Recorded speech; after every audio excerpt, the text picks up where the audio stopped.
The Chosen Book 1, 40 Days with Jesus. So we're going to look at day 3. And it says, Luke 9:23-24, if anyone come after me, let her deny herself and take up her cross daily and follow me. For whoever would save her life will lose it, but whoever loses her life for my sake will save it. So that's Luke chapter 9:23-24. Usually I remember hearing it, if anyone would come after me, let him deny. So I kind of think it's cool that we have her. So either works, right? Now, to save our lives, we must lose them. That's a mind bender for sure, but clearly vital to understand. Jesus said it to the disciples after they'd already dropped everything to follow him. From town to town, they sacrificed their careers, homes, and relationships for the man they believed was the Messiah. Life as they knew it had turned upside down, but more would be required of them. And Jesus was doubling down.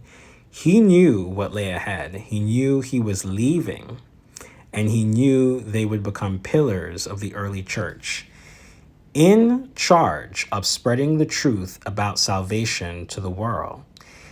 Discipling the masses and claiming Christ in the face of imprisonment, torture, and death, they would lose their lives on earth, figuratively and literally, for the sake of all they would gain in heaven. And they did it well because their testimonies, their personal stories of what Jesus had said and done, were potent demonstrations of his transformative love and power in their lives.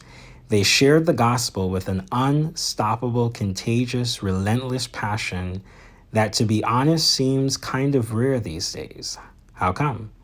Well, for starters, they weren't in love with themselves or their own stories. They weren't branding their Christian narratives for maximum personal benefit, approval, or sympathy, or for clicks or likes. They weren't assigning themselves the hero role or belaboring their before Christ dysfunction with all its juicy, sensationalistic tidbits. When you look at biblical examples, it's amazing how few words are given to their broken past. The almost exclusive focus is on Jesus. Take Mary Magdalene. The fact that she was delivered from 7 demons is a crucial aspect of her testimony because it showcases Jesus' authority and why she responded to him the way she did. And then that's it. That's all the detail we need to know. In other words, her autobiography wouldn't have been titled, this is funny, it wouldn't have been titled The Dark Years with 300 pages dedicated to describing the monsters within. Fascinating, sure, but powerful and effective and glorifying to the one who rescued her.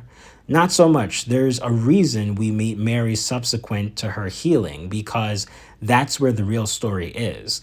There are a few other things we know about her. One, she followed Jesus and financially supported his ministry until his crucifixion, which means she gave everything she had to follow him. She endured the crucifixion and stayed close to Jesus while he suffered and died. And 3, as mentioned in Delivered, she was the first person he appeared to after he rose from the dead. And she was the one he sent to tell the disciples the universe-altering news.